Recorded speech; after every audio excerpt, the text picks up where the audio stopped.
តស្បៃពីកាយសងសាហដ្ឋាបាន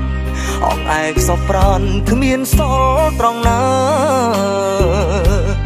ក្លិនក្រមបងអោបថាបកែវជីវ៉ាព្រឺព្រួយទុនអស់កាយាស្នេហាដំបងសូដនមូលខ្លំលើដើមទ្រូងស្រីសាច់សោខ្ចីក្នុងទ្រូងញ័រភ័យព្រឺព្រើនេត្រារូបអូនស្រងដងខ្លួនសំនឹងហដ្ឋាចង់កេងដូចទេពធីតាឲ្យចេតនាមើលគ្មានទងអ្វីដើមទ្រូងប៉ះគ្នាពងងារស្រវាអបបង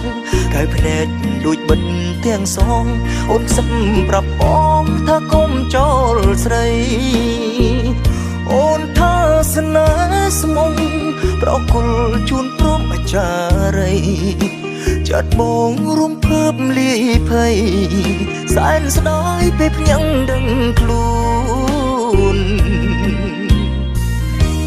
យល់សពច្បាស់ពេកបងស្ទើរស្រែកយំស្ដាយមៀងមុំមិនបានថ្នាក់ធ្នមឲ្យអស់ចិន្តាអូនស្អាតណាស់តើបើនៅដល់ទីណាជាតិនេះតើធ្វើយ៉ាងណាបានរួមស្នេហាដូចក្នុងសូបិន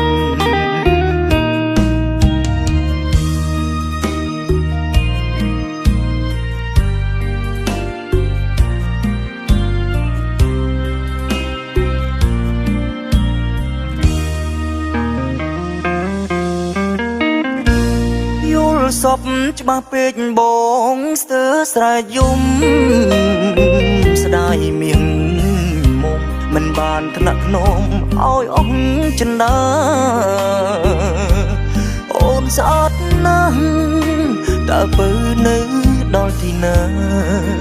ជាតិនេះតើធ្វើយ៉ាងណា